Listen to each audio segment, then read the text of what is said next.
Welcome back to another segment of Terminating Low Voltage Cables. I'm Ron with IDEAL Industries. Again, welcome to my shop.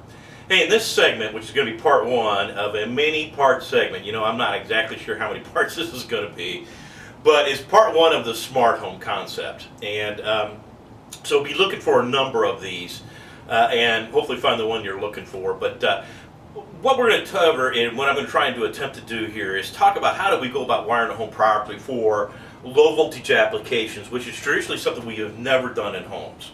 And that is why traditionally, if you've gone out and bought brand new houses and 20 years ago, even today, and you might find a couple 3 phone jacks and a couple 3 cable TV jacks in a house, and that might be about it. Which is kind of crazy because this is 2011, man. We got to be wiring our homes much better than that. And this whole smart home concept has been around a long time. And you know why we don't wire our homes any better than we do? Is because it's not in the National Electric Code. The National Electric Code is very good about covering how to wire a home properly for all the electrical stuff, and again for safety reasons. But it really doesn't really cover low voltage. It kind of covers what kind of cabling ought to be used and how to ground it, and that kind of stuff. But it doesn't tell you how many outlets to put in the house or where to put them like it does electrical.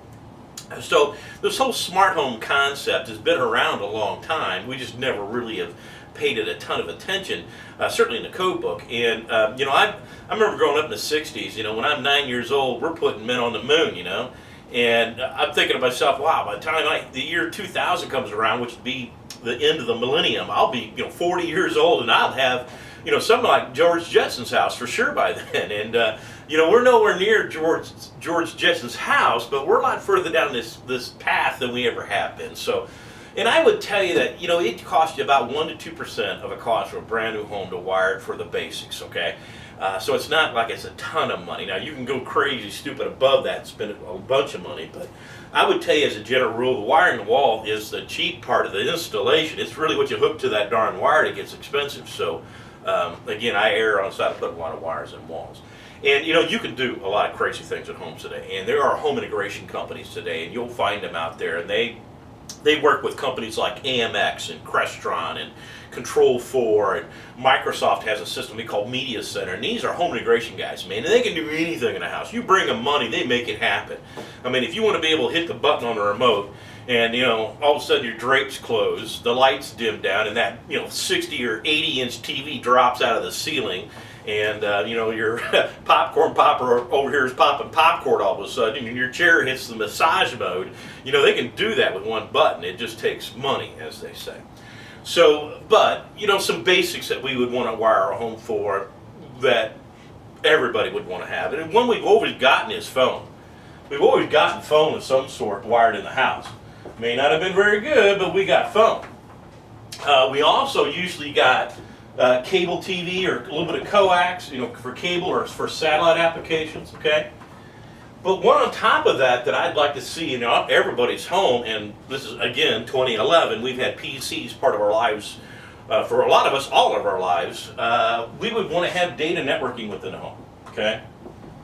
So we would want to be able to create that network. And maybe even a small office for me or my wife. And again, I work out of my home, so that's nice to have. And again, tie that into all the other PCs that are in the house. And if you have kids in the house, everybody's got one, it seems like.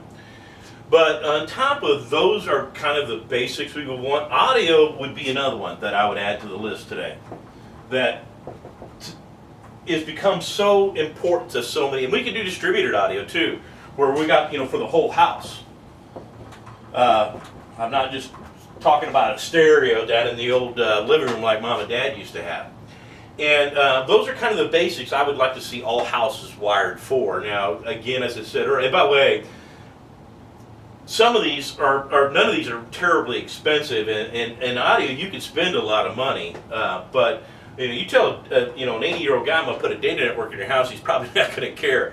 But you tell him, hey, I'll put speakers on your back deck so you can stay up late at night and smoke cigars, he might be pretty interested into that. And if I'm a contractor doing work, in a subdivision, man, I want to get a hold of that homeowner because I can give them a lot of options. Now, a big one on top of this that, a lot of people are looking for also is security. Okay, and you can put cameras up anywhere you want to and tie them into a central system, or obviously work with one of those security companies out there to make your house a little more secure. A hot trend in, say, the last 10 years has been home theaters, okay?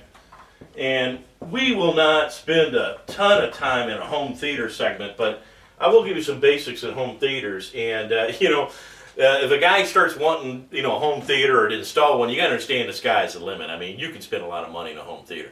And most of us don't realize the little bitty systems you might go buy aren't really, any good. They may sound better than what you currently got, which is 2 speakers on a TV.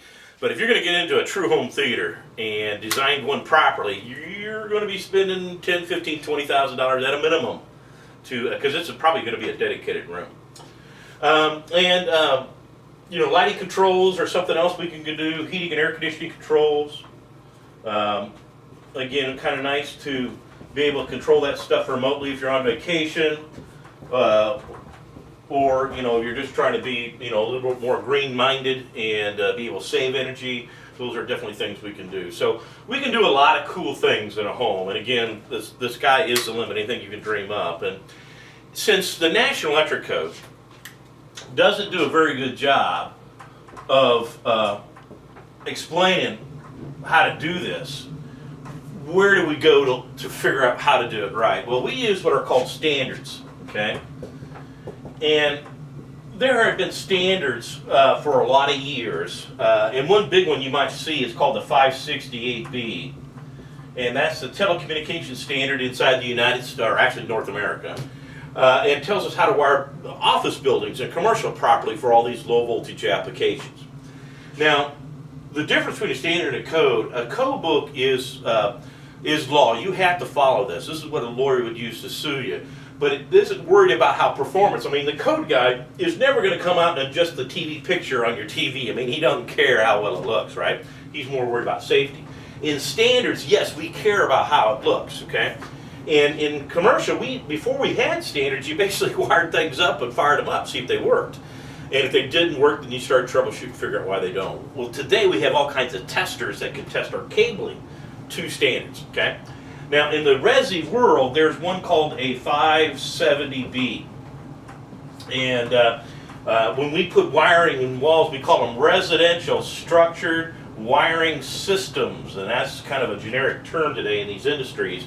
And a lot of what I'm going to cover through these series of videos will be referenced back to the 570B residential standards. So pick through the channel, look at the ones you think that might interest you on where you're at on your little project, and I think you're going to find some good information in here. So thanks for coming to another segment of Terminating Low Voltage Cables. I'm Ron with Ideal Industries, and we'll plan on seeing you on the next time.